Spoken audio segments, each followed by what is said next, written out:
Herkese merhaba arkadaşlar, ben Sizi. Bugün sizlerle en doğal makyajımı göstereceğim, yani günlük makyaj olarak.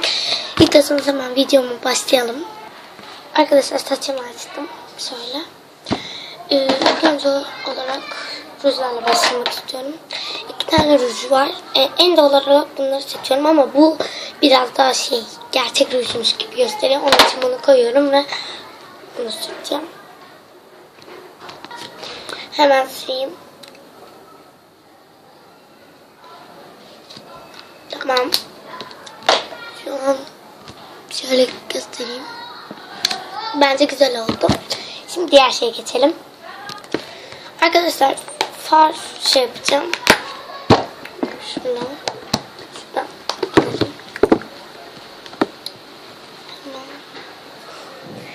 Arda. Şuraya. Arda'nın arkadaşlar kuzeni araya girdi.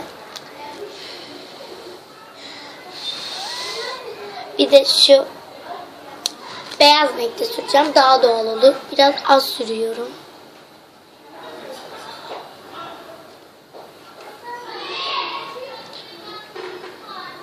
Az sürdüm biraz. Biraz daha şöyle alalım.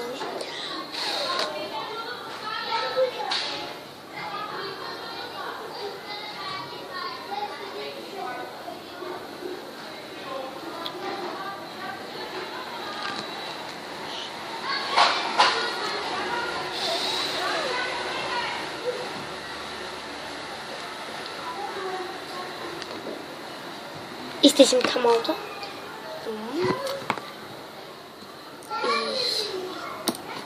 Şimdi de kaşlarımızı yapalım. Çok az bir miktarda.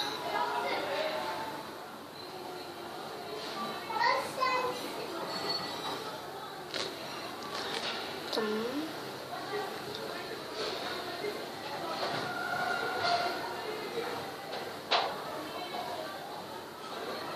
Tamam. Şimdi diğer şeye geçelim. Bir de hafif bir anlık yapacağım.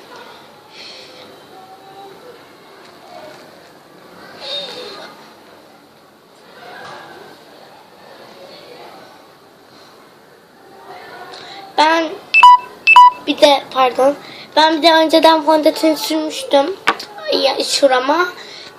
Bir daha yüzüme sürmek istiyorum. Şöyle az sürdüm. Ama bana da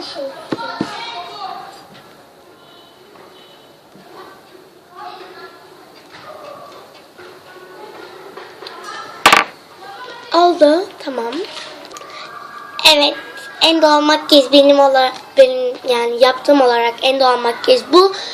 Bu arada ben doğal makyajda eyeliner falan hiç sürmüyorum. Göz kalemi sürmüyorum. Sadece far, normal bir ruj, yani ruj bile değil, dudak kremi gibi bir şey.